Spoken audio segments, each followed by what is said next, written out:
And I just find it very convenient that her dream was pretty accurate. Oh, brother, this guy stinks!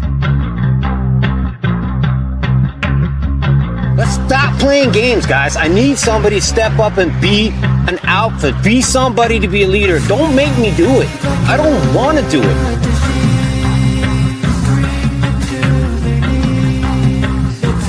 Is there anything that either of you wants to say about justice and what it would be in this case?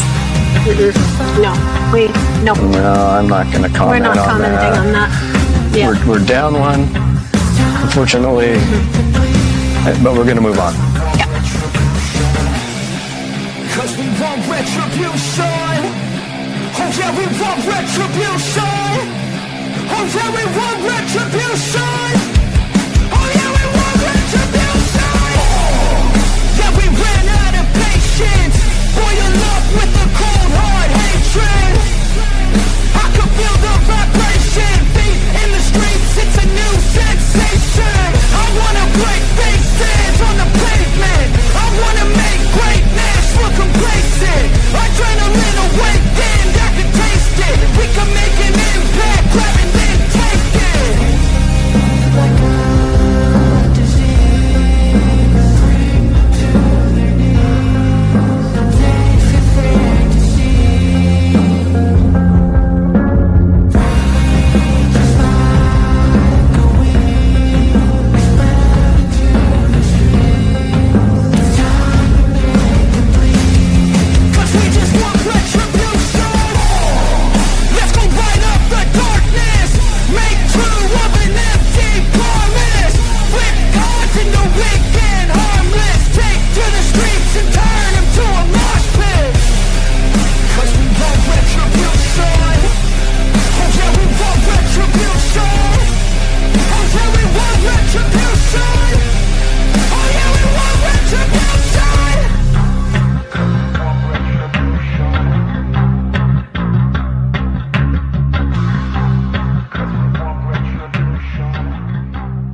Here we go. Welcome to the freak show, the best in town.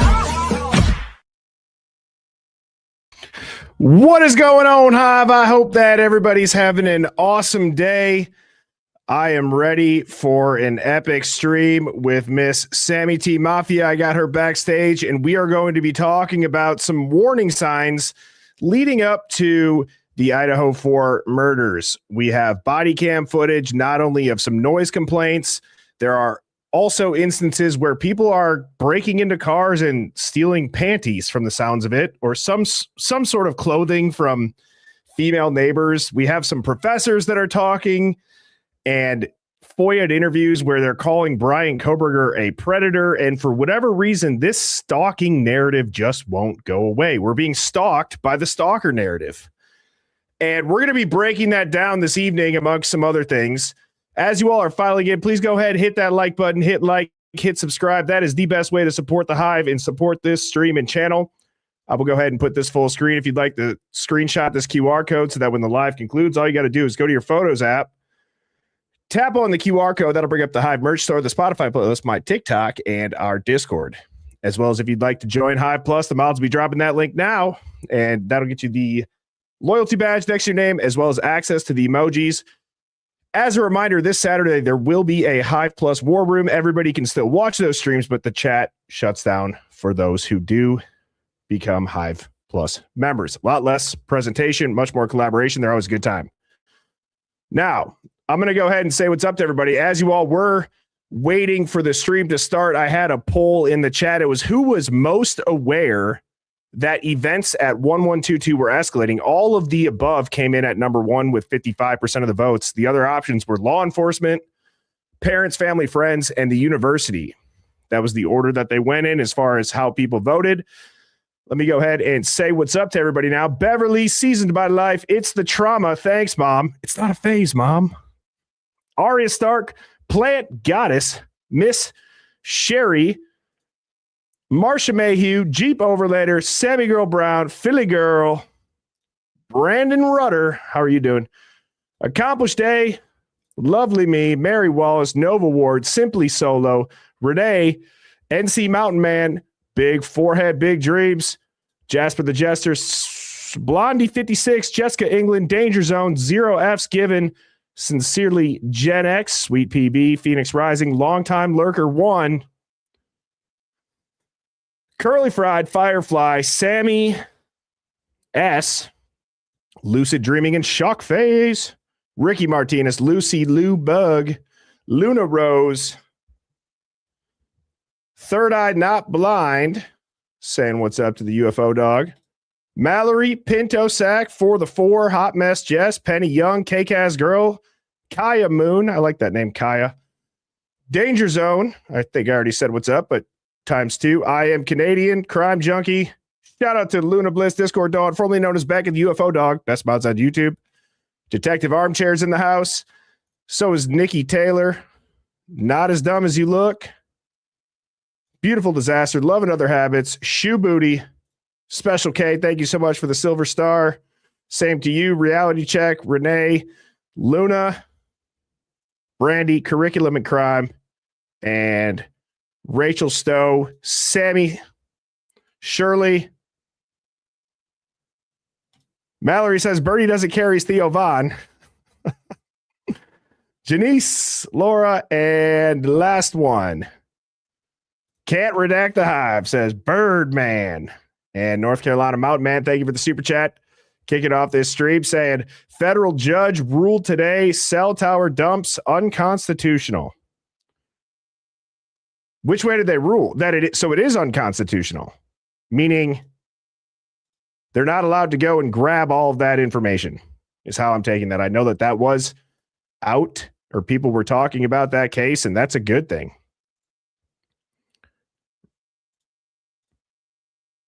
Kaya said, I got my first mention for Birdie. I'm so happy. Well, here's your second and the GOAT Award. Now, I'm going to go ahead and bring up Miss Sammy T Mafia. Sammy, how are you doing? Hi, Hive. I missed you.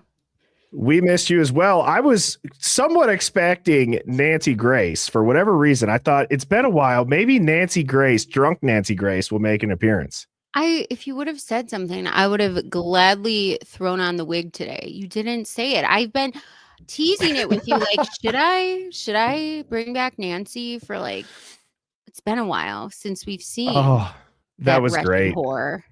But oh, so it's been a couple weeks, and I'm very happy to have you back. Obviously, a ton has happened outside of Brian Koberger withdrawing his plea, which I feel like has now been talked about ad nauseum. It still doesn't change the fact that a massive cover-up's going on. And as I was saying in the intro, and what Sammy and I were discussing prior to the stream hive, is we are talking about the warning signs leading up to it. I had said a couple of things, but Sammy had really dove into that, and I have a couple of video clips lined up to get to. And before we do, though, Sammy, I have a new segment that I'm going to be premiering tonight, because there are so I don't know how this is going to go. We'll try it out tonight. There are so many things that are said in the comments, for better or worse. There are important things. There are touching things. There are mean things. And so I have added a new section called From the Comments. Very creative name. Ooh, I know. You should do the ones where people shit all over me and I just say and I chew them out every week. Wait, Do you, what if we do you, pick like do you, the top do you ever comment? do you ever read my responses to those people? Yes. I'm so mean. How about this? If we have to, that could be a thing. So on Thursdays, from the comment section will, if you give the green light, send me a comment and I'll have it queued up. It could be the meanest one or it could be the funniest ones, but that's what we could do. Yeah, let's do that.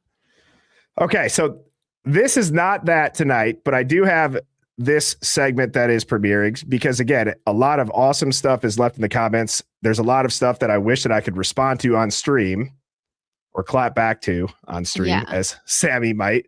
But this first one, I just want to say, this caught my attention. So Sherry Brock, OG Hive member, I recognize this username. She's been here since TikTok.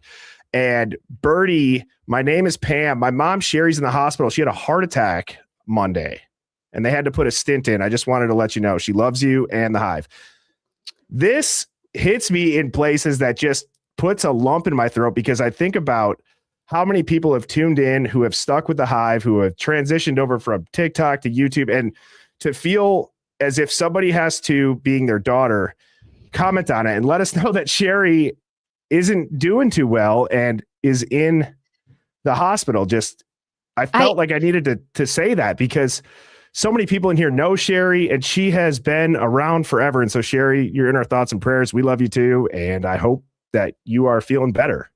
It's so funny that you said, like, you picked this comment because when I had my old podcast, we used to get comments where it would say things, this is what I look forward to all week. I'm suffering from cancer. This brings a smile to my face every week. And I think those were like some of the most meaningful comments because you just hope to be a part of somebody's day that makes it better when you're doing the show. And the fact that people are struggling so bad and maybe this brings them to a different place or a little bit of a relief or a temporary getaway in their mind for whenever they're dealing with, even if we're talking about tough subjects like true crime and corruption and unalivings, somehow it brings you to a happier place. It's really meaningful and that's so nice. And I really hope everything works out. Me too. And so hopefully we will hear from Sherry or Pam, see Sherry in here soon. But I just wanted to start with that one.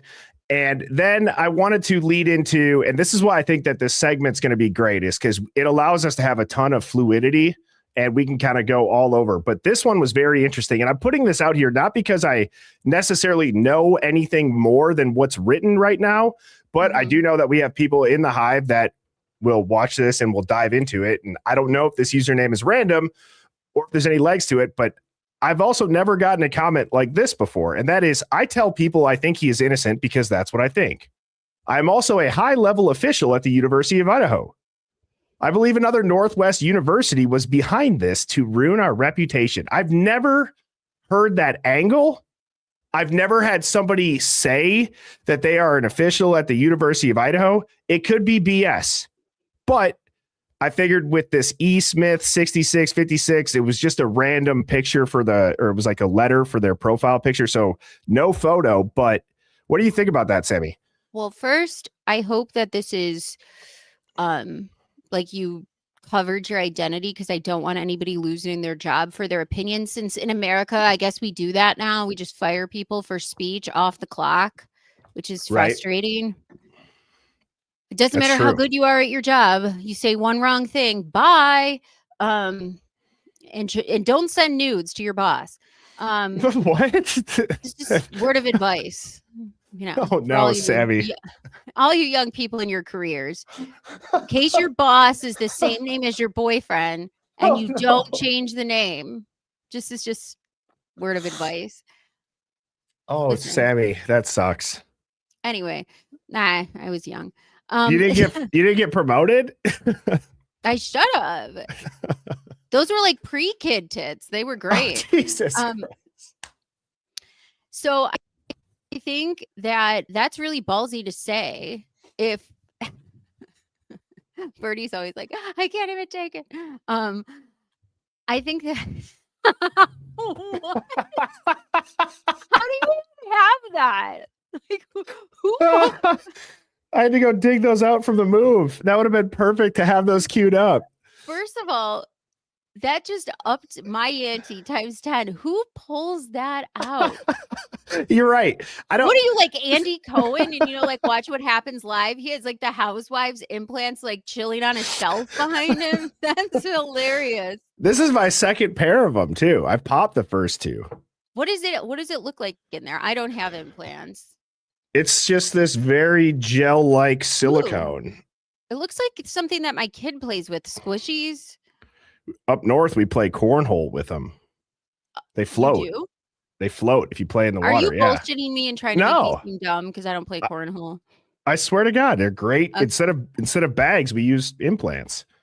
How much do they cost? Where do you even get these from, Birdie? I'm not going to reveal my source. It may or may not be. Birdie, are you a secret surgeon like in Mexico? You know how like they like, oh yeah, we're the top of the line, and then they fill you up with bean bags and send you home with an infection, dying of sepsis in like a month. No, Mrs. All Birdie's got a plug. Her aunt. Oh, that's funny. Well, maybe she could get perfect- a mommy makeover right away. That would be nice. I wish I had that. Maybe. I don't know if we haven't talked about that, but talk about a perfect username saying pretty much my tits redacted. Jeez, we got to move subjects on. But that is next. The new segment's awesome, and I do look forward to the lives as it's my getaway. Thanks, Birdie and Hive. Well, it's my getaway too, and Sammy, I'm sure you feel the same way. This is Totally. a great It's escape. It's like a plug-in, but it's also an escape in some ways. It's very nuanced, and I love it. I also want to talk about this comment, though. I think we never even discussed or thought about the economic issues of having multiple universities in one state competing. And after COVID, because this was in the heart of COVID, it was 2022, the admissions were down, the money was rough. We all know they were suffering, the colleges, because they had multiple meetings about it. Remember when I went on that long thing and I was looking through all the board meetings and the whatever meetings, and I was reading through the most boring meetings of your life just to see what the financials were, because I was trying to follow the money. And so I was going on all the transcriptions of the town meetings and stuff. I wonder, because that is the small town college versus like WSU or not U of I, but what's the other one in Idaho? Shit, I'm not going to remember now. But I wonder if that's a thing. Like, let's tank the college. Well, it absolutely. Let's bring all of these people. What, they got to drive 45 minutes an hour? Let's get rid of this college and we'll take all of them. Right. And look at the super chat that Incognito Bandito said, saying, oh, fuck. It said, oh, yeah, it was Boise. Oh, fuck. You aren't aware of the 100+ year beef between the two towns. Look up the missing mascot from the 20s. WSU. I might have to email you. Please do email me. But it sounds like this comment is talking about an in-state rival rather, but I guess it doesn't matter. Just the fact that somebody said that could be a motive is an interesting angle for sure. It's an untapped angle, and I love that. Yes. I love that. It is. And so, Hive, what do we think about this new section or this new segment called From the Comments? Type of 1 for yay, type of 2 for nay. I would vote 1. I think it's going to be interesting, and I think it's going to spark a ton of discussion going into the streams moving forward. Hi, Sherlock. Yeah, I like it. I'm just taking a note here quick. Did you see the stream from last night about the 413 $90 wasted on that FOIA? That was, it's either a person in their driveway or it's a bear or it's fiddlesticks. I don't know who it is or what it is, but the fact that it took months to get that and it's $90, it's not a surprise they left it out of their report. And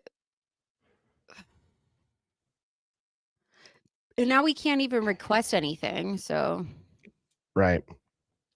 I do have now some Hive Mind finds. I feel like that flows well from the comments. Hive Mind finds, because there are comments that I've counted as Hive Mind finds before, and it's like, yeah, it's more of just conversation. But this one's interesting that I have here. You're like the Carson Daly of true crime. Like when I was on I love TRL growing up, and he would just seamlessly go from interviews to crazy Mariah Carey, which she wasn't crazy, but just like serving ice cream to like, here's bye in sync. You're so great at this. Oh, You make well, it look thank you very easy. much. Thank you very much. I have this Hive Mind find from Smile and Wave Boys. What movie? What movie is that from? What movie is Smile and Wave Boys? Smile and Wave Boys. That Come sounds on. familiar. Give me a hint. I don't know. I want to highlight somebody in the Hive for getting it first. Oh, and Big Lies, Dreaming Eyes. Thank you. I'm glad that the mic is clearer. Smile and Wave Boys. What is that from? All right, who got it first? Somebody said Nemo. Nope. Chelsea Loves Sleep said Penguins. I'll count it, but it's the Madagascar movie. Penguins of Madagascar. Oh. Anyways, now to go back to being an adult, Smile and Wave Boys has this clip from the armchair detective, Mr. Chris Whitcomb, who's been here in the Hive, went and did another interview, and listen to what this dude says. It's a short clip. Tell us what happened that night.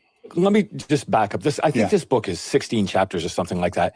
The spine of this book, it is different than other books I've written. It's my seventh, it will be my seventh published book. The one I'm doing with Dylan's not coming out till the fall. Okay. So it's my seventh published book.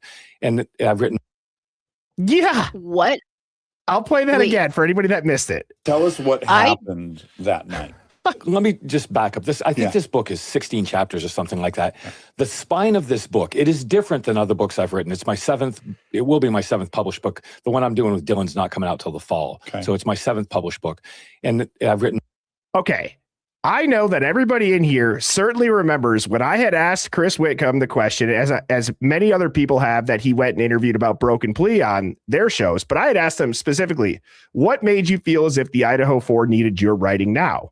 And he said, well, I'm really not sure. I haven't ever done true crime before. And he made it sound as if he's writing this book and then he's going to bounce. And he's kind of done that. Now he's getting back into, apparently writing a book on Dylan. What is with these fraud, phony experts, whatever, lead with my credentials, then give you some soliloquy about why I'm doing this, and then entirely turn that narrative around on its head and say something completely different when it comes to him, when it comes to what's his face, fucking Cy Ray, that smug asshole. Like, what is going on here? Well, and see, I didn't even know this when I put this clip on here because I saw the clip and I fell for it. Apparently means his buddy Dylan McDermott. Oh, thank God. That's important context that I should have known. You jerk. I didn't do that on purpose. I'm clown hoarding myself. You wanted me to have a meltdown, didn't you? No, I was about to have one with you. You want me to have a Mariah Carey moment and just start serving ice cream to the Hive in a t-shirt and underwear and just passing out ice cream cones and like, I didn't sleep. Like that was about to happen. Well, at least I'm not the only one in here. There was a lot of WTFs. Eddie One Eye said, I did the same thing, Bertie. Okay. Well, I'm sorry, Luna, and I'm sorry, mods. I could have asked. I was trying to pick a good Hive Mind find, and I was trying to find the comments too for that new segment. And so this is a short clip. I haven't had a chance to watch this full interview. I will say that even outside of what he says about writing a book with Dylan McDermott, I do find this to be quite just I'm going right at you, Chris Whitcomb question. Listen to what the host asks right at the beginning. Tell us what happened that night. Like, I don't know why. I find that so funny. He just starts with like running his hand through his hair. He's like, tell us what happened that night. He goes, well, let's back up. Like, have you ever like studied that relationship? Because I have, and Kristen is Kristen Bell, who's cute as a button. You know, she does the voice for Anna, Forgetting Sarah Marshall. Adorable. This is what happens when you try to be the cool girl and you pose as like that. I'm just so cool. Like, we have threesomes and I don't care if you cheat and I don't need you to call me every day and do bare minimum. And I'm fine with that because I'm so cool. I love being one of the boys. This is when you take that to a level. And then this is the type of husband you get as a result. and then you're married with kids and he's still this way, but you still have to pretend you're the cool girl, and it's fine. It's fine. And it's not fine. And nobody should just be like, I'm so cool that I don't care that my husband's this like fucking tramp running around with all of his neurotic issues, and I need pussy and cheating, and you need to like respect that. It's so annoying. See, I don't know enough about any of that when it comes to this Dax guy at all. So that's news to me. That's my first briefing on him, I guess. Yeah, so this is what happens. Girls, here's some little advice from me to you. Don't be a pick-me. Do not be a pick-me. I haven't heard that saying in a long time. There you go. All right, well, let's get into it, shall we? So, Sammy, why don't you go ahead and kick us off with some of these warning signs and as I said at the beginning, I have two of these photos here. We have Kaylee and we have Xana, both that were apparently harmless noise complaints. I do find it strange that when you start to add in things like the party patrol, the only night of the murders, and you see what seemingly is just noise complaints checking up while there's how many other parties going on. I know that they were walking around, but they made it a point to really get somebody out there and talk to them. Yeah. Not just hey, keep it down. If we're going to be back, it's going to be tickets, right? I mean, both times they were face to face talking and getting this very like, who lives here? We need to know. We need to see your license. Why? Right. Am I in trouble or not? Is the music turned down? You arrived and the music was down. So what's the problem? Right. And so in addition to that, I'm not sure if everybody has seen it, but there has also been body cam released of the neighbor at the 1118. Was it 1118? I believe it's the house actually with the light bulb camera actually. No, 1112 or no, is it 1112? Anyways. Yeah. Anyways, there's a girl that calls the police. 8. Okay, it's not 8. Okay. Regardless, if you see the body cam, you know what I'm talking about. Her car's parked out in the driveway. The cop shows up. She says, "Hey, I ran inside. Right. I'm either packing to go home or whatever she was doing." Did somebody go in the suitcase? So she was away. So what happened was, and why I was thinking about this and I was texting Birdie about this is because they just released an interview of a professor of Brian's at WSU for the grad program. Her name is Amelia, this woman, and she has a foreign accent, but she was his professor for, I think, 1 or 2 classes. And she was just describing his behavior in class, how he was always late all the time, how she doesn't think he respects women professors because at the end of this program or class or whatever semester, they had a meeting and most of the meeting took up a majority and all of the teachers polled how late Brian was to class, and it was only for women, but he was either early or on time for the men professors. So they just kind of were taking the temperature of how he thought of women. And he was very argumentative in women's classes, but he wasn't with men.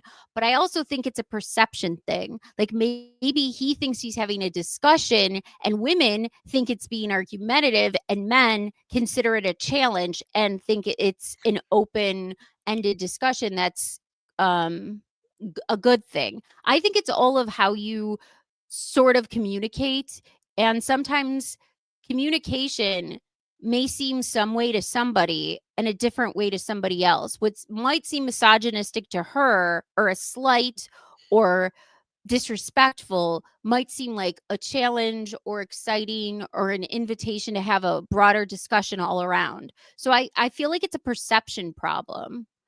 I would totally agree with that. As far as perception, that seems to be a root of a lot of this. And when it comes to conversations that we're about to have, I feel as if this context is one of the most productive ways to have it because we are trying to interpret, is this an accurate assessment? Fully removed. None of us have any relationship with either. And we're just listening to it. And I will say that there is, to some extent, some truth, I think, just in the difference between male and females and how they communicate, right? And how they interpret things. That's what it is. You can take that and run with it, or you can take that and think that I'm saying something that's completely crazy. But I personally feel as if the way that my wife and her friends communicate is so much different than the way and my buddies communicate about certain topics. And I don't even think it is a male and woman thing, but I also think it just depends on what type of communicator you are. Are you the type of person who likes to get a lot of detail? You need to know everything before you make a decision. Are you the type of person that just wants the facts, bare bones, and let me go? Like, I don't need all this detail. I don't need all this exposition. There's a bunch of different ways people understand things based on their communication abilities and skills. And if you're not factoring that in, I think it's a little rash to just broad stroke paint this as some misogynistic disrespect. Maybe it's like she even said in this interview, he had to take this certain amount of classes, and he had to leave one class early to make her class on time. So he was caught between this. I have to either leave this class early to make her class on time, or stay for the full class and be late to her class. And most of the time he chose to stay for the full class and be a couple minutes late. And she said the latest he was 1 hour. I think that this is completely subjective, and she might be taking it too personal after the fact. She also said, and she didn't say it was all of her colleagues, but she did say that if we allow him to continue in the program and pass him, he will be one of those people who sexually harass students. That's what she said. But she said, I will tell you that it was me and a couple of other professors, but not everybody. And the majority won, which means they didn't agree with the minority's assessment with not doing that. Well, Jasper the Jester, thank you so much for the super chat. Seems to agree with you, Sammy, and saying everything that she said is just pure speculation. So I'm going to go ahead and play this clip. Mm-hmm. Okay. We would be interested, extremely interested. And like that. I remember telling her, I think you need to report this because it was so weird what was stolen that it seemed like to me. Right. And again, might be pure speculation. I have no indication that he did. And I don't want to stereotype and stuff. We're on college campus. There's a lot of people that come to college campuses specifically for criminal activities like such, or they find an opportunity and they jump. I know. Yes. There's a million reasons. However, we don't know those reasons for certain, and everything needs to be looked into. Okay. That would be of interest. Okay.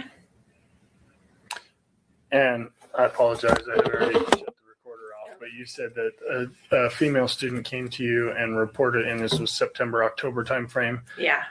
that somebody had broken in and stolen some intimate items. Yes. Okay. And that she was very scared. And rightfully so. Yeah. And are you aware, did she report this?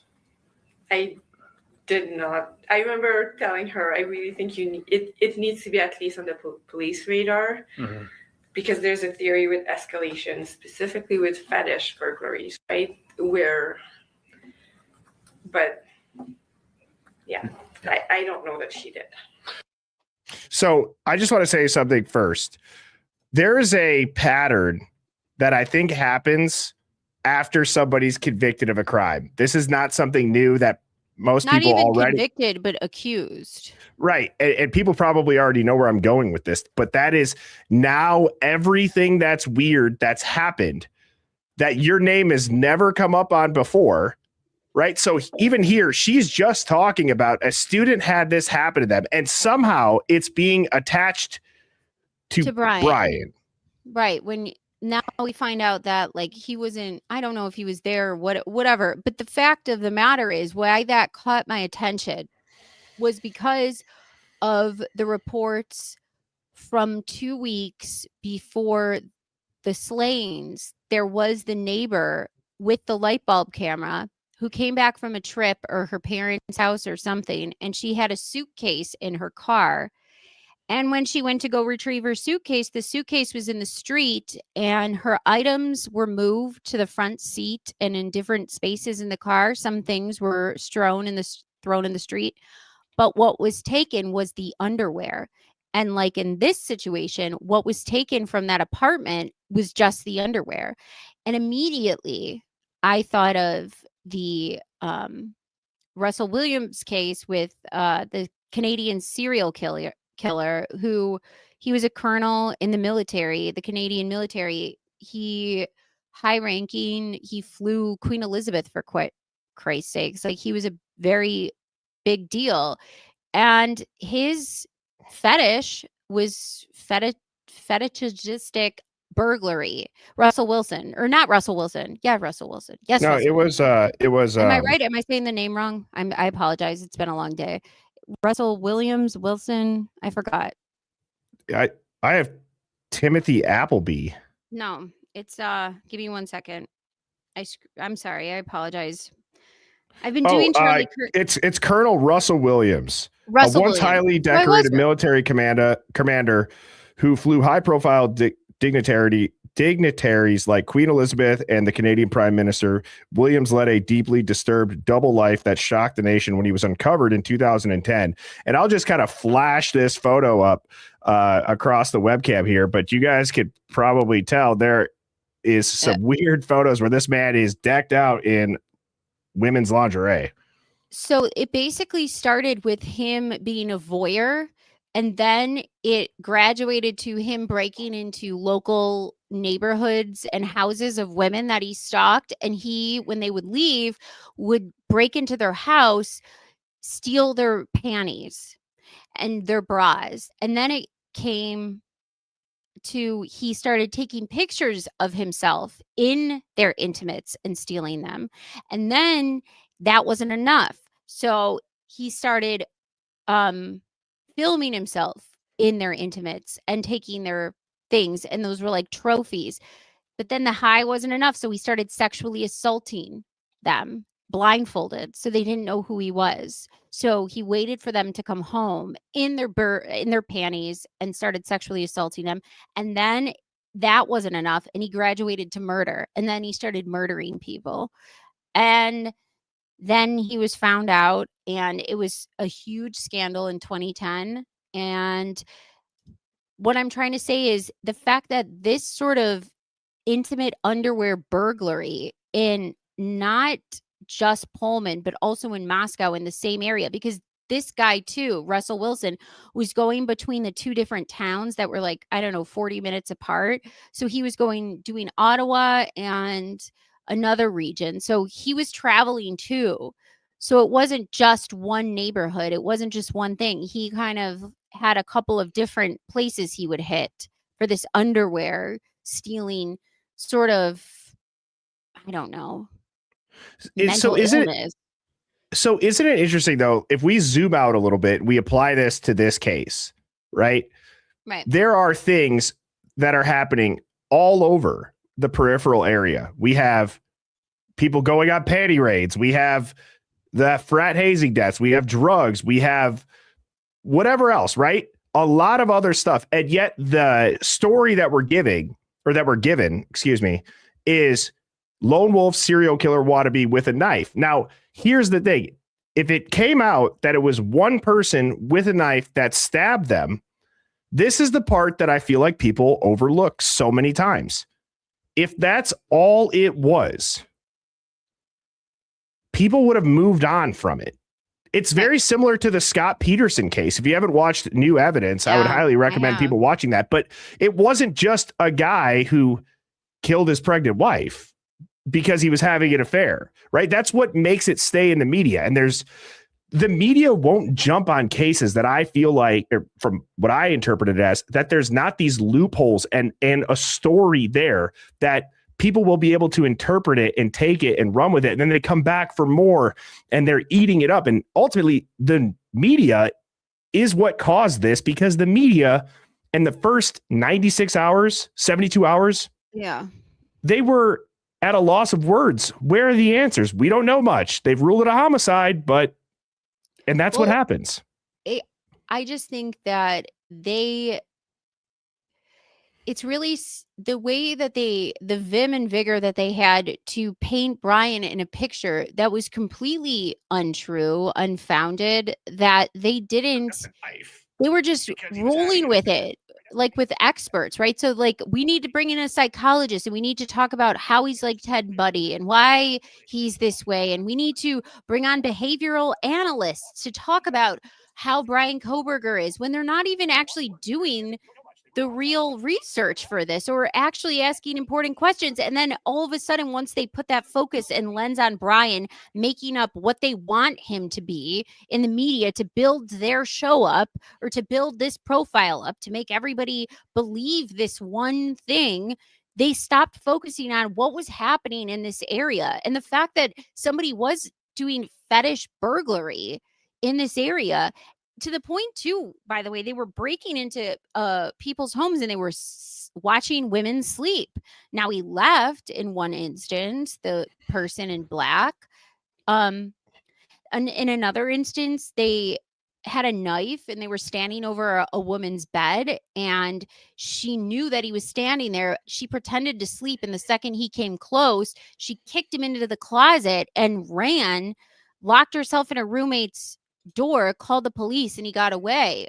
The point being is there was stuff going on, and that all just got ignored. And I think, and she even says in this interview too, the reason why she wanted that coworker to report the panty burglary was because she specializes in this sort of thing.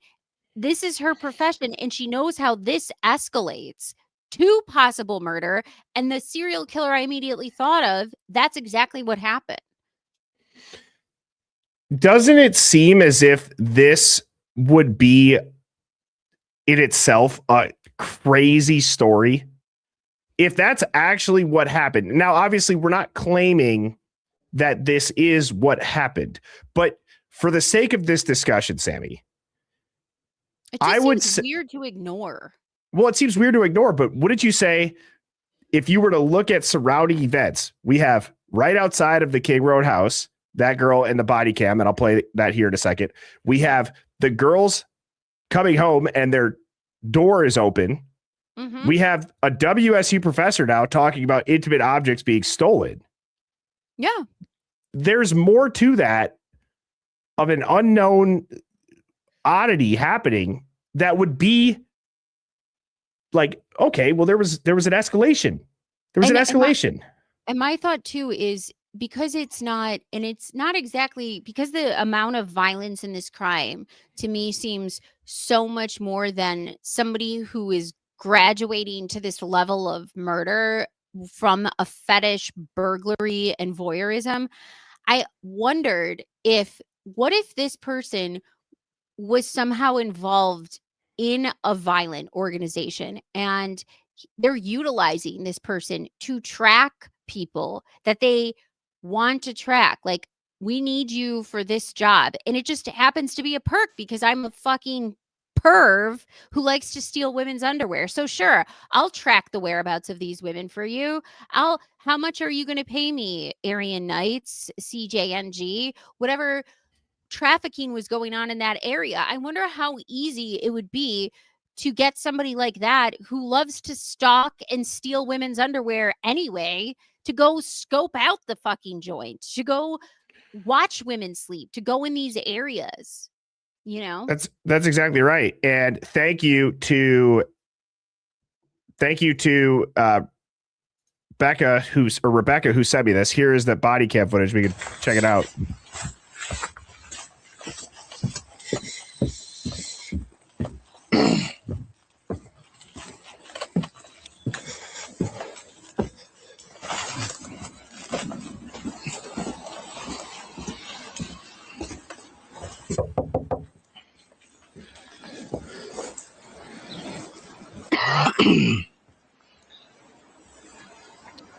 That door choice color is a choice. I kind of like it. All right, here we go. Yeah, she's right here. Awesome, thank you. Hi there. Hey, how's it going? Good, how are you? Good. you guys realize who that is, right? Is that the same girl that was caught with the shower curtain running away and only available at not availables video? This happened 2 weeks before the crimes. Hey, how's it going? Good. You can just tell from the body language and the posture that it's the same girl who was looking over her shoulder. How are you? Good. Okay, so this morning I just got home from Boise yesterday, and this morning I like walked upstairs and my suitcase was inside, but I remembered leaving it in my car.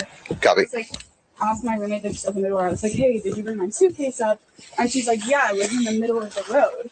And I was like, "That's weird." Also, this was March of 2022, not 2 weeks before. Oh, somebody said on the timeline, I don't know if it was you, what's it called? Available day or Accomplished day. Accomplished day. The woman who reads Accomplished Day's timeline and she does videos every like week or every other day. She put this as 2 weeks before. Oh, is that Shawley? Tell me I'm wrong. Okay. Well, maybe. I don't know. Maybe I'm wrong, but I sent you the video clip too. Okay. Of her reading it. Like she's the one who read it and I posted it. It's her that woman's video. I think she takes the timeline of Accomplished Day, or they work together, or I'm not sure. You're gonna have to ask Accomplished Day. But she put that in the timeline. Okay. Well, maybe there could be a different event, but this specific body cam is from March. But let's listen to what they say, and I'll keep an eye on the comments. Oh, your suitcase was in the middle of the road? Yeah, it was like back over here, and I had it in the back of my car. Oh, interesting. I was like, maybe I forgot and just left it out. And right. So then I take it inside, and I open it, and all the stuff that I had. Oh, I locked it. I should have my keys. But all the stuff I had up here, all my pay stubs, the stuff I had in the center console, my sunglasses I was literally wearing yesterday were all shoved inside my suitcase, and like it was like zipped back up. And so everything that you had in your front seat was now in your suitcase? Yeah. Okay. And then there's like a shoe print over here, and then there's like my fuse box under my steering wheel is like opened. I'll go get my keys. I just left it like. Awesome, thank you. Yeah. I'm gonna try and steal it. Why would you open the fuse box? Hot wire? I don't know. That's odd. Because we've been having those vehicle thefts. Yeah, have you? Well, there's obviously no way you wouldn't pull prints off this anyways.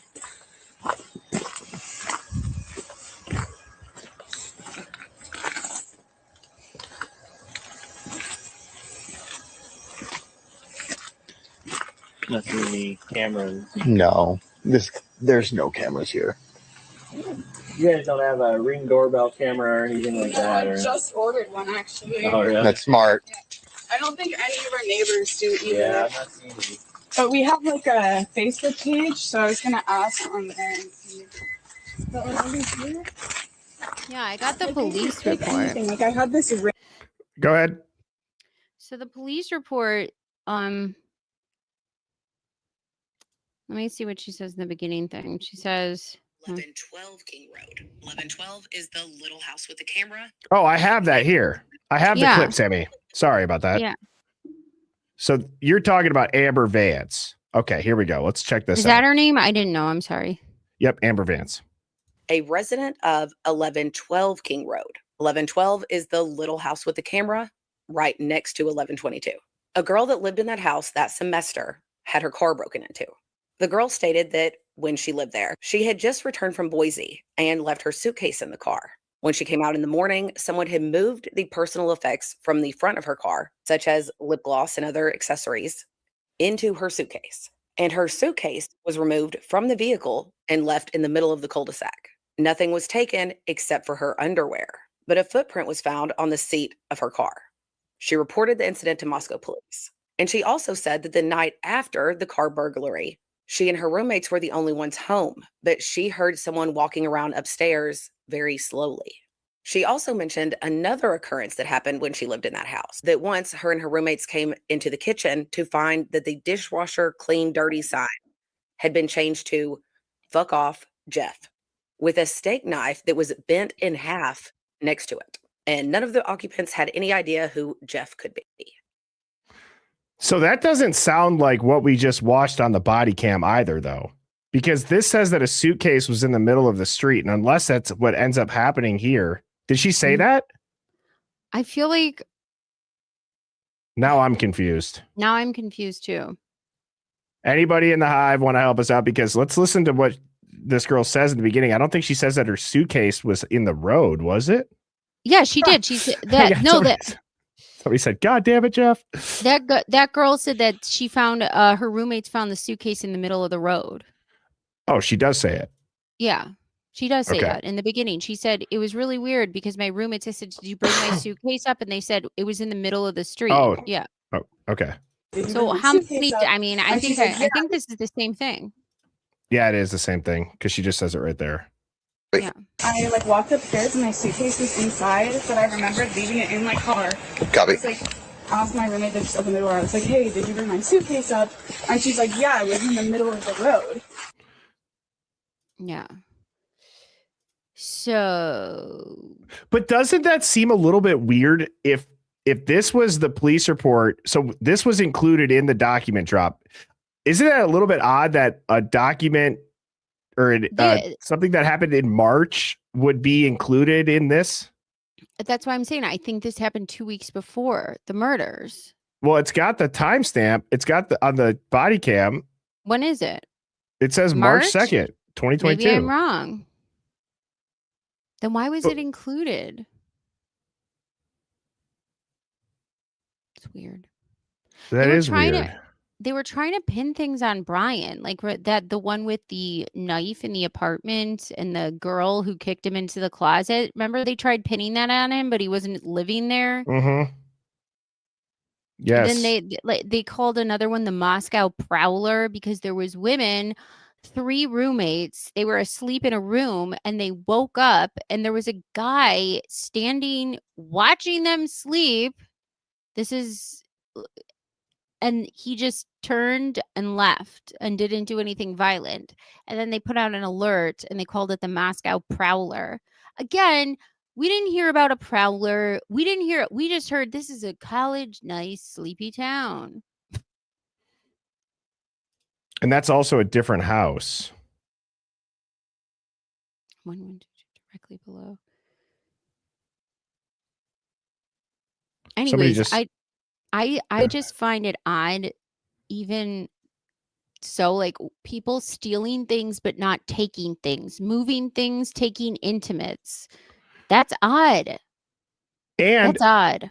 Look at this comment. Jeff said, well, 1126 should have ring footage then from the night of the murder. Great point. Right. Let's watch this clip of Amber again to see if we miss anything. I'll put it full screen. A resident of 1112 King Road. 1112 is the little house. So right from the jump, she's saying 1112. Yeah. With the camera right next to 1122. A girl that lived in that house that semester had her car broken into. The girl. And how weird is it that I had said when the girl opened the door of 1126, I'm like, oh, that's the same girl seen leaving 1112 with the shower curtain. Right. Are we talking ourselves in circles or is that accurate, right? I mean, Amber says 111. So describing an incident involving blank, blank, blank, where she lived at blank, which is directly below 1122 King Road. Yeah. So it would be back. Right. Oh my God. Yeah, you're right. Right. So yes, Mark B said too, the video that we're showing and we're watching of the body cam is 1126. You can see the back right corner, which is directly across from Jack DeCore's house. Huh. So did the police just like write it down wrong? Maybe, or did Amber misspeak and assume that when it says the house directly below 1122 meant 1112 and not 1126?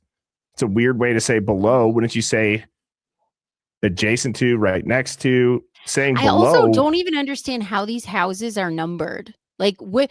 You know what I mean? Like when you drive down a street, you're like, okay, what's the odd side of the street, what's the even side, and it usually goes up by 2. What kind of fuck shit are these addresses? Like, you know what I mean? Yeah. What is this? Well, it could Like, be. And Ben Folds Kicks 33 said, or she's at a friend's house. But I don't know. This is so strange. I want to listen to this one more time because, and again, you know, obviously Amber does very good work. And if she misspoke, she misspoke. This was the first time I've ever seen her, and I was like, "Oh, this is great." And this is Yeah, what, she's and been that's on why here I before. got. She's the one who sparked my idea for the panty burglary and the escalation with the fetish burglary, because it instantly made me think of that newly released interview of the professor talking about the intimates stolen, and I was like, oh man, this reminds me of that report. And when I tried to find it, her video popped up and I was like, who is this? And I watched her video and I was like, oh, I really like this girl. She's great. Yeah, Amber was a guest in here right when the autopsy reports broke. Yeah, it was great. I think we're working on doing another episode together, just so everybody knows too. We're trying to get a date dialed in, but thank you, Hot Girl Bummer 520 for the super chat saying these cops can't write reports, combining incidents, dates, addresses, idiots. I'm telling you though, if it does feel like that. Well, if it's from March, that I don't know why it would be included in November murder. Yeah. And why are they trying to pin this on Brian? That's another weird angle, because remember the coverage of when it came out about that incident with the guy in black, almost identical to what Dylan said, standing over the bed with a knife, and she kicked the shit out of his stomach. That's what the report said, into the closet. And then she got away and he ran away. Jose, I think his name was. Eventually they got him. Yeah, Jose Cruz. Right. But the point being is, why were they trying to make these things fit Brian? I mean, how does that not like ooze desperate? Desperate. I to believe make it fit a pattern. Oh, the Ted Bundy narrative isn't working out so good since we can't even pin him at 1122 or being a stalker according to his own cell phone data. The 23 times is horseshit. Those times are because of the cell phone tower, the way that they're positioned, and there's so few in Moscow that when he's driving from one place to another on the highway, it will connect to that tower momentarily just for a few minutes and then disconnect when he's driving home to Pullman. That's the only reason why those connections are being made. And Cy Ray even says that in his report. So I don't get why they keep trying to pin things that don't belong to Brian on Brian. I might have been able to piece something together through a handful of comments to your points, Sammy, that you were just making, that people have said. Heart of Gold MT said, which is why they now had the 1112 camera. So if this was before semester changed and maybe that girl lived at 1126 and then had moved into 1112, that camera gets put up. And then because she is now living there at that house, when she's talked to, she might have brought up said incident that happened back in March, which is why it's included in the MPD documents, is my best guess. That's the only thing that might make sense. Hive, what do you all think? Does that make sense? And I'll play this again as you guys are typing some comments in. A resident of 1112 King Road. 1112 is the little house with the camera right next to 1122. A girl that lived in that house that semester had her car broken into. The girl stated that when she lived there, she had just returned from Boise and left her suitcase in the car. When she came out in the morning, someone had moved the personal effects from the front of her car, such as lip gloss and other accessories, into her suitcase. And her suitcase was removed from the vehicle and left in the middle of the cul-de-sac. Nothing was taken except for her underwear, but a footprint was found on the seat of her car. She reported the incident to Moscow police. And she also said that the night after the car burglary, she and her roommates were the only ones home, but she heard someone walking around upstairs very slowly. She also mentioned another occurrence that happened when she lived in that house, that once her and her roommates came into the kitchen to find that the dishwasher clean dirty sign had been changed to "fuck off, Jeff," with a steak knife that was bent in half next to it. And none of the occupants had any idea who Jeff could be. Well, an accomplished day. There's no upstairs, right? In that other 1112, there's no upstairs. I don't know. And I had a comment that people are saying, well, she didn't move. She lived in that house before. Right. But like she said, we heard somebody walking around upstairs. Is there not an upstairs? I mean, that to me looks like a ranch. Like a full, like. Yeah, she's right here. Awesome. Thank you. Blurry, of course. Hi there. Hey, how's it going? Good, how are you? Good. Okay, so this morning I just got home from Boise. Yeah, Sherlock said there's And not this a morning- second floor. So maybe this was an event that happened, like you said, at the other address, and then she moved into that house. Right? And then Right. But what I was saying is that Accomplished Day had a comment up that said Connor, who does the FOIA requests, had a FOIA, and that girl had been living at 1112 the semester prior. So she's not even living at this house now, if I'm understanding that correctly. Oh. Okay. But it could be basement if their room was downstairs. Both of them, like you know how they have like those windows below the patio on 1112? Yeah. But this is clearly the same report. She said, I was coming back from Boise. My roommates, they found a suitcase out there. Same. I want to hear her describe it again, though. I like walked upstairs and my suitcase was inside, but I remembered leaving it in my car. Copy. It's like, asked my roommate to just open the door. I was like, hey, did you bring my suitcase up? And she's like, yeah, it was in the middle of the road. And I was like, that's weird. Oh, your suitcase was in the middle of the road? Yeah, it was like back over here, and I had it in the back of my car. Oh, So interesting. I was like, maybe I forgot and just left it out. Right. And then I take it inside, and I open it, and all the stuff that I had, I locked it, I should have my keys, but all the stuff I had up here, all my pay stubs, the stuff I had in the center console, my sunglasses I was literally wearing yesterday were all shoved inside my suitcase, and like it was like zipped back up. And So everything that you had in your front seat was now in your suitcase? Okay. And then there's like a shoe print over here, and then there's like my fuse box under my steering wheel is like opened. I'll go get my keys. I just left it like Awesome. Thank you. Yeah. I'm going to try and steal it. Why would you open the fuse box? Hot wire? I don't know. I don't know. Oh, geniuses over here at MPD. Because we've been having those vehicle thefts. Oh, so safe. Well, there's obviously no way you wouldn't pull prints off this anyways. Oh, yeah. So we just won't do anything because there's no way we're going to pull prints off this. So, fuck it. We're MPD. Not too many cameras. No. There's no cameras here. You guys don't have Wait a a Ring doorbell minute. camera or anything like I that. just ordered one actually. Oh, really? That's smart. I don't think any of our neighbors do either. Yeah, I've not seen these. But we have like a. I think back to I think back to JJ State of the Deep, one of the best analogies that he made about Brian Koberger getting pulled over with his father twice and how all of the body cam had come out of Brian getting a ticket. I think JJ had described it meticulously when he said this footage was used to groom the public. And if you think about that last minute we just listened to, oh, there's no cameras around here. She says, none of our neighbors have cameras either. I did just order one though. And so I heard JJ's voice in my head. I'm like, this could absolutely be framed as so smart. Right? I just cannot believe the dismissiveness. We can't pull prints off this. How would you I'm sorry. Who the fuck are you? Are you CSI? Are you a forensic team? How do you know what you can and can't pull prints off of? You pulled prints off of a skin cell worth of shit from a button on a knife sheath. So what do you mean we can't pull prints off this? Well, and then to say we know there's no cameras around here. How would you know that, sir? Have you been asking people recently about their camera situation in the area? We know there's no cameras here. Oh, you do? Really?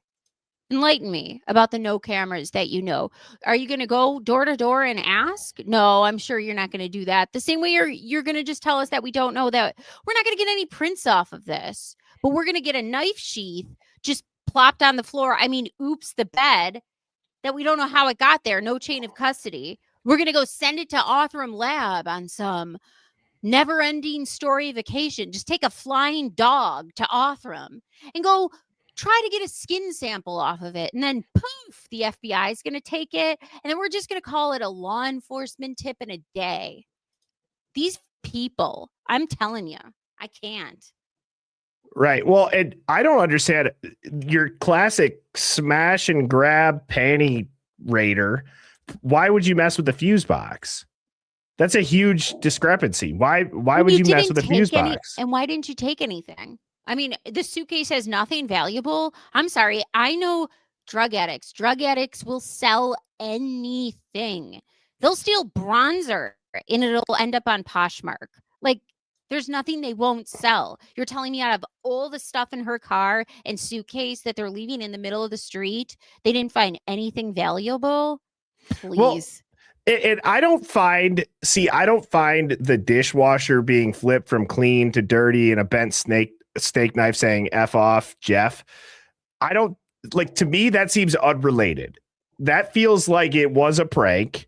And I'm sure, like, okay, let me just talk through this because it said fuck off, let me Jeff. So like Jeff signed his name to the steak knife in the thing. Well, this is how my brain is interpreting it. And it could just be like the male brain. Like if you did go over to these girls' house and maybe you did this when there was a party and they didn't notice until a couple of days later, like, oh, what the hell? There's somebody who says F off, Jeff. And maybe the girls maybe whoever did this was going to see the girls again and the girls bring it up and they're like, yeah, somebody did this. And the whole, my name's Jeff. Like the guy could make his big reveal that he was the one that was messing with them or did a prank. I don't know. To me, that just seems unrelated to breaking into a car and stealing underwear. Now that you're saying this, it's like, you know how these people have parties and are loud. Maybe somebody in the area doesn't appreciate it. Maybe they got into a fight. They don't even know who the neighbor is. And they wrote fuck off, Jeff, because of their loud, shitty music. Like you played Ice Spice too much, ladies. So that's very odd. So that's the whole thing too about the escalating events. And we also have the noise complaints. If you think about grooming, what does that tell you? It tells you, oh, it's a party house. Oh, it's loud. But it also, in a way, it kind of hurts the narrative because as the cops walk up, you hear a lot of music, I think. Well, the party narrative for the 1122, it's interesting because they used it as a sword and a shield. So it was a party house when it was the police dismissing blood evidence because there's a lot of people in the house. It was a party house when they didn't fingerprint certain things and they're sending it out in a moving truck like days after and not fingerprinting or getting forensics off of any of the items in the house that they were taking out because, oh, we just want to give this back to the families. How about you fucking test it, you dopes? Oh, we don't need a fingerprint. Clearly, look at how these people operate. So what I'm trying to say is they want to say it's a party house to get away with not testing certain things and doing certain things. But then they want to say it's not a party house when it comes to, they don't do drugs. There was no drug running going through here. Nobody was selling coke. Like, stop it. How many times did Blow get brought up in those interviews though? And I clipped like 6 of them. And the fact that the MPD brought up I don't know if it was the MPD or the Idaho State Police, whoever did Jack DeCours, when Kaylee said, you'll be doing it. And that conversation was, I think, 2 years prior. Okay. Think about that. So Kaylee started doing Blow a couple years before the murders. And she's now in the main party house with clearly people who are more experienced that brought her into that world. From experience, if you hang out with people who are doing that, it's just going to graduate to more nights out, more bags of Blow, nights you are going to be up for a long time and think you're just the coolest person in the world. You're not. It's not cool. To me, that said, oh, so she was doing it all the way back then. She's doing it now. There's just no way. I was going to say, even from a standpoint of, like, I see how you're breaking it down that way. I find it interesting that is coming up so much, and especially the clip at the end where the cop goes, well, he would have no reason to protect a drug dealer that might have tried to kill her. I'm thinking to myself, who is that? Why are they saying right away there's no drugs involved? Yet they're asking who, in a lot of people's mind, is the number one suspect, and the cops aren't even worried about him being a suspect. They're saying he'd have no reason to protect this person who is the suspect, which is just, it's nuts. So nuts. And so I have one other thing. Now, we talked about the escalating events. I have a video pulled up here I just want to say one thing about the drugs. If Yep. it makes more sense too, if you think about this, like people who have done coke, it makes more sense too why it's not weird that like they separated into rooms, like the way that the story went down, like, oh, how they don't know where certain people went, right? Now you could say that's because they're trying to obfuscate the time, like screw up the timeline and not claim responsibility for things or not know things when they clearly did. Maybe. But I think a lot of that is, I think there's sects of people in this story that do coke and some that don't do coke. And the people who do go do coke, they partner off, they are in a group and they go somewhere else and do it. And then the other ones don't do it. And I think that is a lot of the explanation for why you see these people start off together and then branch off in different sects. Not a bad take. Yeah, because you don't want to be doing it around certain people. Right. You want to party. And you know certain people who don't party.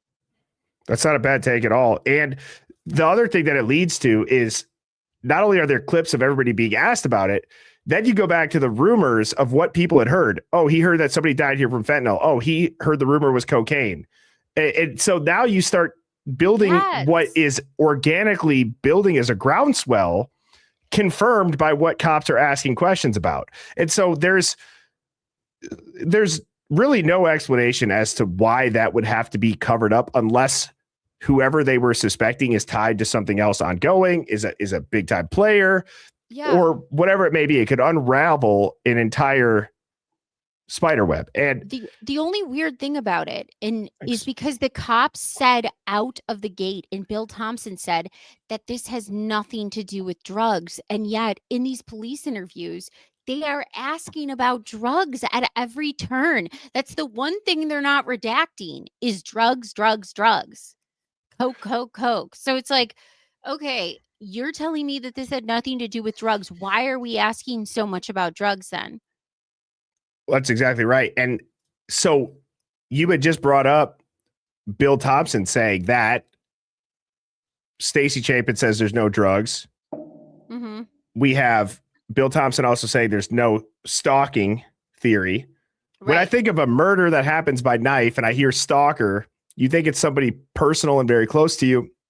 Go back to Mrs. Chapin. The second half of that comment about it has nothing to do with drugs, she brings up this love triangle. So it kind of is not right. And so you do have to wonder, what is that dynamic and how does that get involved with it? Now, I'm sure in FOIA requested interviews or more information that comes out, I would like to think that we're going to be able to know why they had to get out in front of this said love triangle, because that has only been said by Mrs. Chapin. However, that goes into this next video that I'm going to play, not specifically the love triangle, not specifically the drugs, but how Big Amish used to be in here. And this is kind of putting a bow on this. And Sammy, I didn't tell you I was going to play this, but Big Amish created a video about a month ago, and it's called the $5.5 million illusion, why the Idaho statesman is spying for the prosecution. Have you seen this? No, and I cannot wait. So this is Big Amish's profile. Go show him some love. And here it is full screen. Is He hangs out Amish at the for Hive real? every night. I don't know. I've asked him that. He's If called he was, in. he can't use YouTube if he's Amish unless what is that? It's Mennonite and Welcome. the other to- Maybe New School, but I think Big Amish. I think his name was Big Amish Meat. Jesus, I can't talk. Big Amish Media here in the Hive. I think he's brilliant. He's called in. He thinks big picture, and so I already love this first opening screen where it says the Taylor Firewall, strategic sealing, media so interventions, good. and the multi-layered post-conviction roadmap in the state versus Koberger. So let's check this out. And Taylor's Firewall. This presentation explores why the fight over itemized financial disclosures isn't just about accounting. It's about protecting a sophisticated firewall designed to preserve Brian Koberger's constitutional rights and set the stage for a massive post-conviction PCR challenge. If you caught the Harsh Reality show today, you saw him cover an email breaking down why Ann Taylor is fighting so hard to keep the defense financials sealed. Special thanks for Harsh for covering and reading my email. Now back to the roadmap. The primary risk of itemized financials is the transparency for the prosecution. These records reveal exactly who is being paid and when. This would include retaining the experts already in the case, Cy Ray, Brent Turvey, or Gabby Vargas, and others, or retaining new experts preparing for the post-conviction relief filing. The snow globe refers to the state's 68 terabyte unindexed discovery. Financial records reveal how successful this tactic was. It would show if Taylor had to drain her budget and time just to pay digital data processors and vendors, preventing investigations into alternative suspects, a key element of the future ineffective assistance claims. The inquiry into media leaks, like the Dateline special, is a tactical trap. Unsealed financials would allow the state to cross-reference defense expert work dates against leak dates. This creates a fracture in defense credibility and potentially dismantles Taylor's expert network. Under State v. Drapeau, evidence is only new if unknown at trial because the defense knew of the leaks pre-plea. A final report is mere confirmation. Relying on newly discovered evidence alone is legal suicide.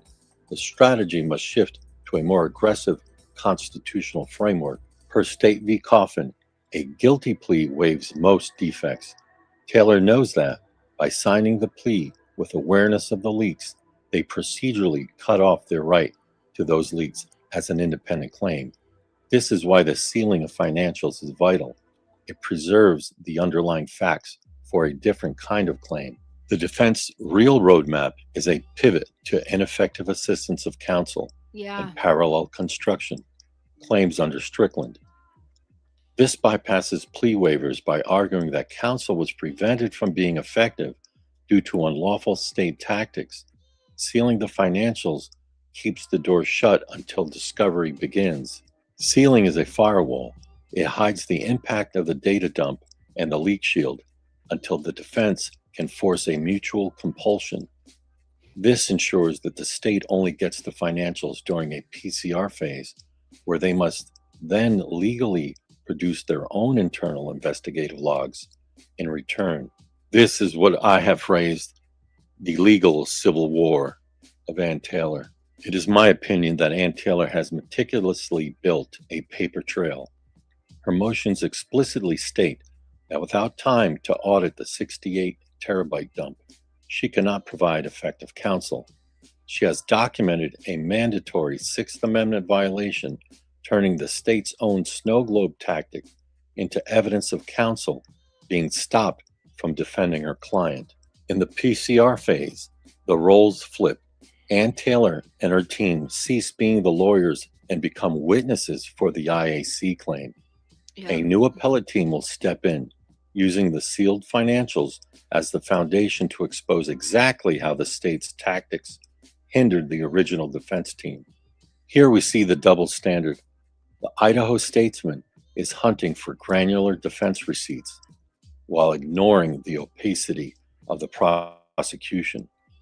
Prosecution costs are hidden within bundled FBI and ISP agency budgets, creating a strategic asymmetry that serves the state's narrative.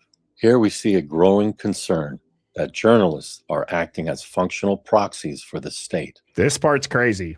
By using public records laws to obtain information like defense financials, they provide the state a discovery bypass, circumventing civil PCR rules and discovery, dismantling defense strategy before the legal clock even begins. This intervention creates a side door to information protected under Idaho procedure. When media actions perform investigative functions traditionally reserved for the state, like auditing the defense experts' networks, they effectively act as investigative proxies, whether intentional or not. While the public debates the defense's $5.5 million, the vast hidden millions spent by the FBI and ISP on surveillance and IGG remain opaque. This is parallel construction in its purest form. Yes. Hiding the most expensive investigative methods behind a wall of public safety while demanding total transparency from the defense. Ultimately, sealing the financials is the only path. It protects the ineffective assistance narrative and ensures that if the state wants to see the defense's paper trail, they must first open their own hidden books on parallel construction. Yes. Yes. It is the tactical pillar of the entire defense strategy. Bam! This perspective reminds us that what looks like a simple accounting dispute is actually a battle for the integrity of the Sixth Amendment. If you found this video helpful, please consider supporting the channel. Thank you. So I said this when you sent me that Supreme Court decision, right? And I said, the problem with the decision, it's good. It should have happened a long time ago, about the fact that these state prosecutors can just subpoena these huge swaths of data, and then they analyze it to their liking. They see a pattern in a cell phone, in an email, in a range from dates. Like, I want to see everybody's cell phone that is pinging off this tower in an area from 10 or from 11, 10 to 11:13, from this time to this time. And the Supreme Court said, no. The Supreme Court said, this is actually not okay. This is a violation of the Fourth Amendment.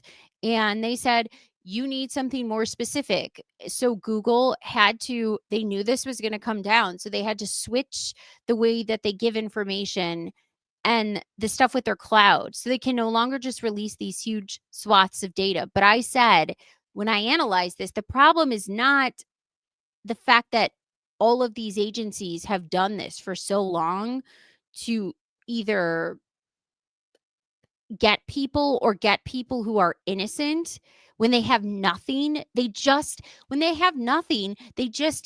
gather these huge swaths of data and say, oh, this seems shady. Let me follow this person. There's nothing in a probable cause warrant to even warrant asking this information. The only reason why you have that is because something happened. And so you're getting this immense amount of information from Google or whoever cellular company is running these towers, right?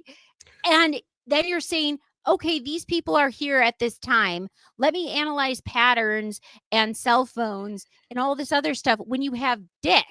And that's not how you solve a crime. And that's not constitutional. And the Supreme Court said that. The problem is the police bury themselves and wrap themselves thrice over.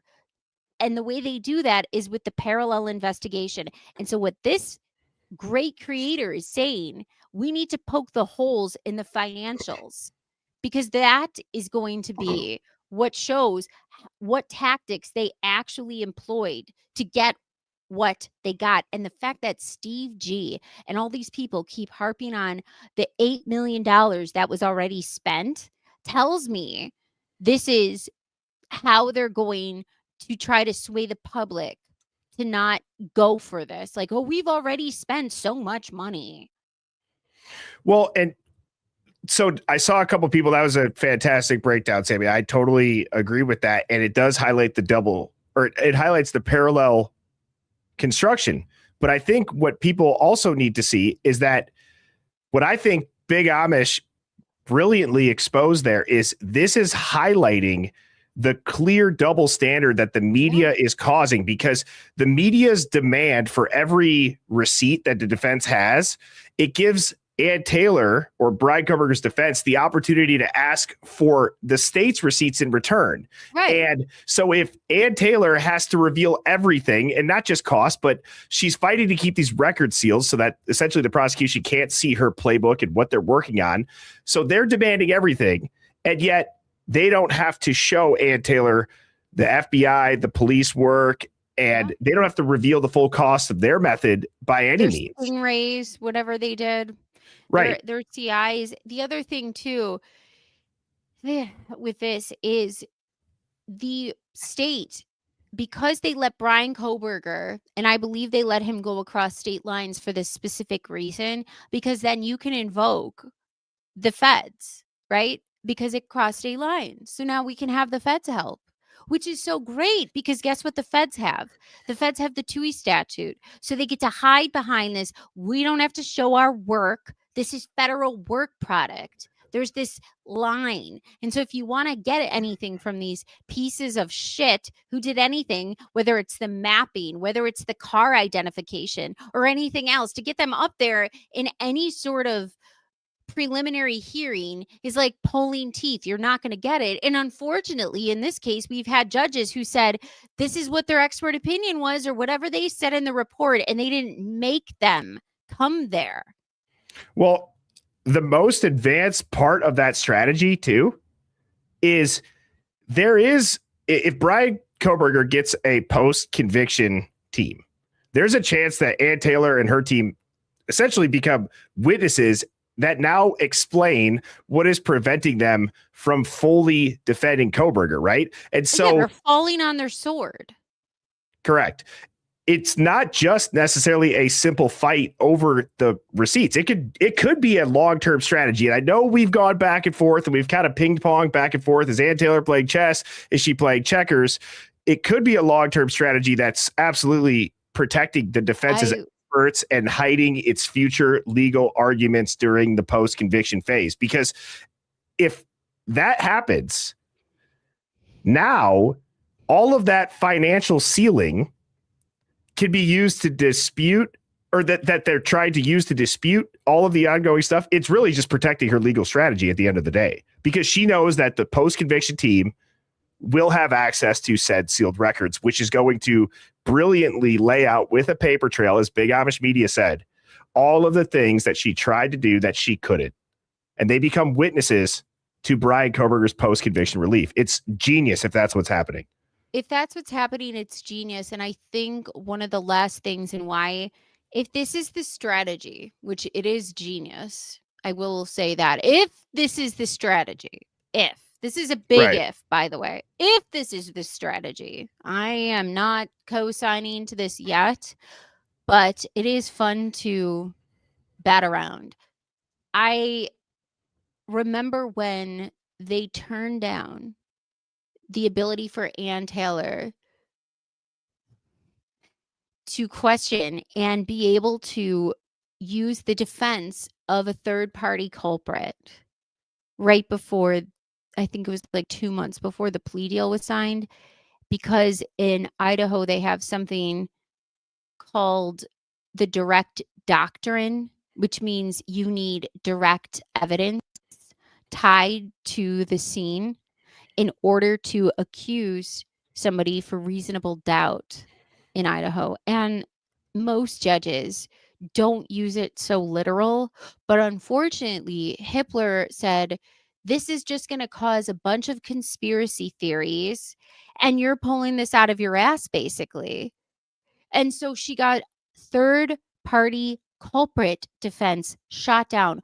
When in your life, for a death penalty case, you're fighting for somebody's life and there's all this shadiness going on, there's complete chaos in this whole scenario, and you're Mhm. telling me I can't point to reasonable doubt because another person might have committed these crimes, when we have conversations, when we have audio, when we have surveillance, when we have all of this. And this judge said no, because of that direct doctrine rule in Idaho that he took too fucking literal on purpose to shut that shit down. And so if at that time she decided in her head, this is what we're doing, we're going to do this, hold on, that would be amazing. Right.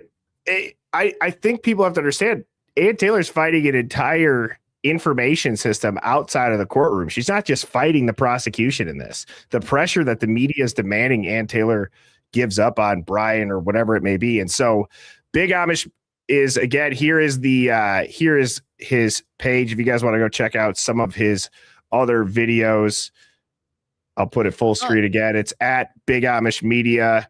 And I saw a couple of things come in that I just want to quickly address. And thank you for the super chats. Philly Girl or Philly Special 2018 said, "Thank you, Birdie. Big Amish was treated terribly by some people and a creator when he tried to explain these issues. He has a lot of great insights and information." Man, if there's one thing that just chaps my ass, just it sends me, is when I read a comment like this, and I don't know of this situation, but I can generalize it, right? I can generalize this, take your ball and go home. We don't like your ideas. Does that guy seem like he doesn't have receipts given his videos? Go look at his page. He is researched. And if you don't agree with the angle, you don't agree with the angle. But when you hear somebody describe it, and obviously Philly Special felt compelled enough to say, or to send $10 with this, saying he was treated terribly. That's it's just wild. But Shame. it also shows Shame how, on that. and I always say this, and this is mostly when people, because it'll happen in this episode too. If you don't like somebody, don't watch it. The fact that you take the time to shit on them when they're taking time for, do you think we not all have lives? Like the fact that the amount of shit I have to do in a day would blow your mind. And I can't even. You know what I did today after work? My mother-in-law is 94 years old. She is in the throes of dementia. I went, cleaned her entire apartment, hands scrubbing her floor, piss all over her floor, organizing all her pills, doing all this shit, helping her. People who comment and say, I don't really like the way she speaks or talks, then don't watch it. The fact that we just do this because we love it and we're passionate about it. If you don't like us, guess what? There's about 100 million other channels. So good for you for saying that. And I love Big Amish. Yeah. I want people to come to the Hive and feel like they can speak their mind. And I hope that I've done a good job creating a space for that. I feel as if I have, to kind of give myself a pat on the back, because don't get me wrong, there is a lot of stuff that I hear people say that, keeping it to myself, I have my opinions. Just like there's things that I get up in here and I say that I know you all probably, if you're watching it by yourself, have a thought that's like, what the hell is he saying? Or if you're watching it with somebody else, you guys probably are like, that's the stupidest thing. That's what it is. It's we're having a conversation. It's like any other interaction. And if people don't understand that, and some don't, about this channel where we talk about everything, and this isn't necessarily just a plug for the channel. I just want to kind of wrap this up every second of the day. Well, I just want to wrap this up and just say that it's a great example of why I hope people continue to call in and share their ideas, because that's how what can I say? That's how something special could be formed, like a community, is having the ability to listen and not just having a dictator as the host. And to each their own. This is the style that I enjoy, and that's why I do it. To your point, Sammy, this is why we do it. We enjoy it. We love it. And I want to make sure too that I don't miss any other comments or super chats. And let me go ahead and say thank you to Penny Blake. The Beehive said, again, I love your show, mate. If only we could talk about psyops in the Watts case. Dude. Oh man, you have no idea. Nicole Kessinger, you want to talk about incompetent police? it was those people who just said, oh, you just deleted everything and wiped everything and don't worry about it because we need your testimony in order to get. No, you didn't. She should have been in prison right along with him. That creep weirdo. Oh, we should totally. I love when you like combine back-to-back insult words like creep, weirdo. And I always actually find it, I've said this before. There is nothing that I find funnier, yet if it's said to me, it hurts more. Like if somebody was to call me an asshole, I'm like, that sucks. But if somebody calls me, a clown puncher, I'm like, wow. You know what I'm saying? Like, wow. It's so like the innocent insults hurt more. I'm like, a couple, oddly enough, by different people where I'm like, what is it? And I don't know if it's like football coaches back in the day, like some of the stuff that your football coaches, or if you've played a sport and you have coaches that the insults that people will come up with. I mean, it is so funny. And so thank you to the Beehive. What, by the way, the Watts case, that Nicole Kessinger woman, she is, because Shanann Watts was beautiful, and take this for what you will, this is just my opinion. Just because Nicole Kessinger had like some Sydney Sweeney like rack, everybody was like, oh, because she's the hot mistress. That bitch had the most homely face I've ever seen in my life. She had a rack and a homely face. It might as well have been a potato with tits. So fuck her. And there, carry on. Moving on. Larcerna says, I wonder if Kaylee's comment to Jack about, quote, you will be doing it in 3 months, end quote, is related to Jack rushing for a frat. Maybe it's initiation.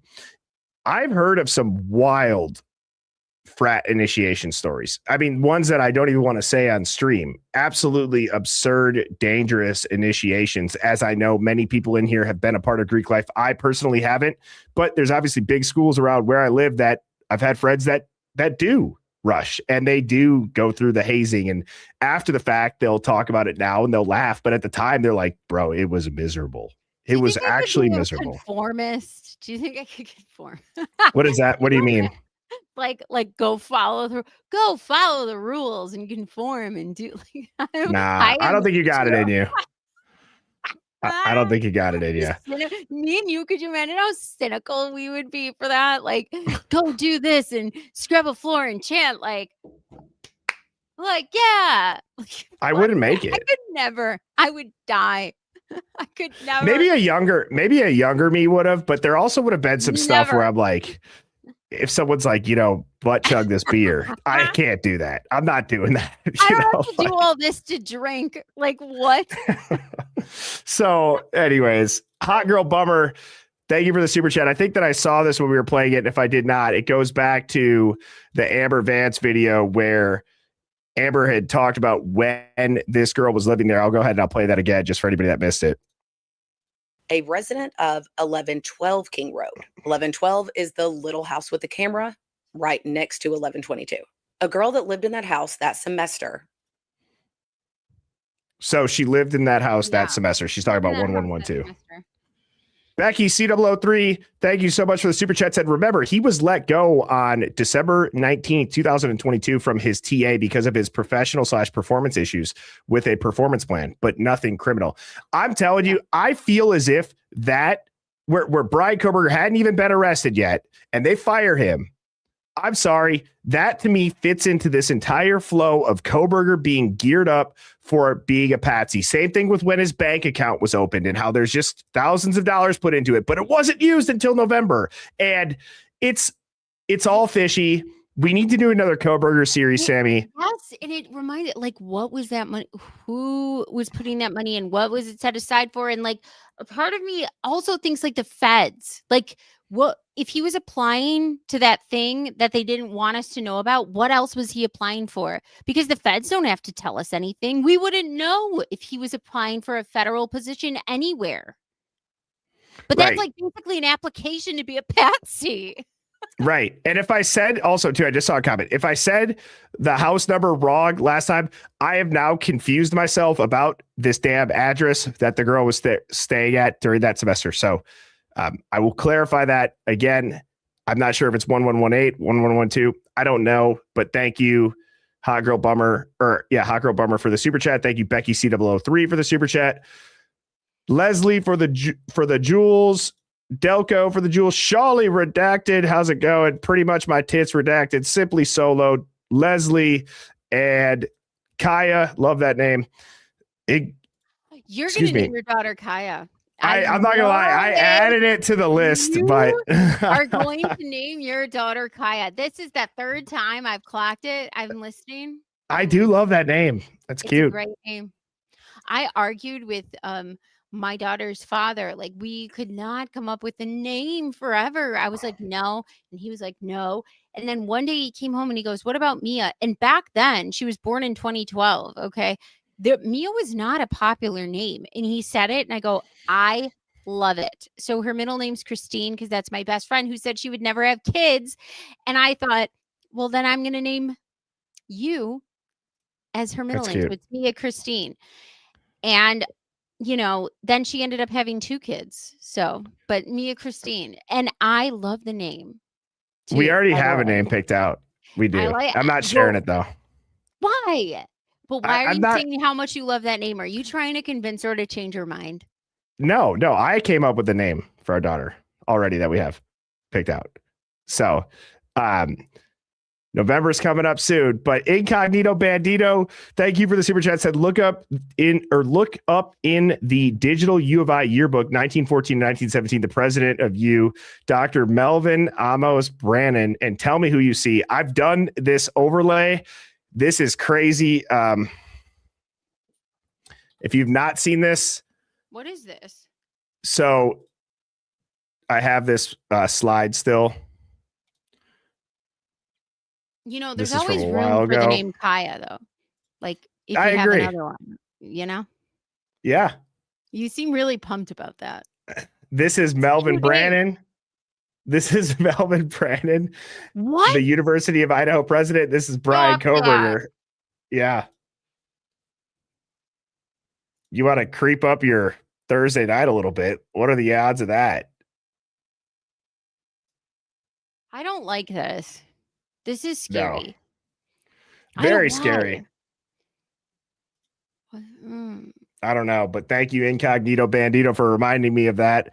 Thank you to Jen, Sergeant Zem. Thank you for gifting out a Hive Plus membership. Sweet Irish Girl, Majestic Princess, Natasha Hill, and Crime Junkie said, you help more than you know, Birdie. Natasha Hill had said, I love this. Thanks for all you do. Well, thank you all for all that you do. Crime Junkie, thank you again.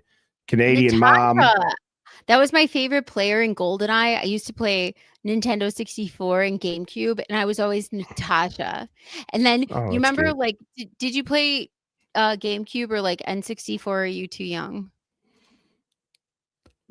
Yeah, I've played that. Okay, GoldenEye, like when you start I just glitched out. I'm like, yeah. So like the levels in GoldenEye? Well, there was this, you play like verses. So like with my boy cousins and my sister, you'd play verses. And in the facility, like there was one level of the facility. It's like a bathroom, it's a level. And I would always love to be Natalia when I played GoldenEye. Natalia. So just a little fun facts.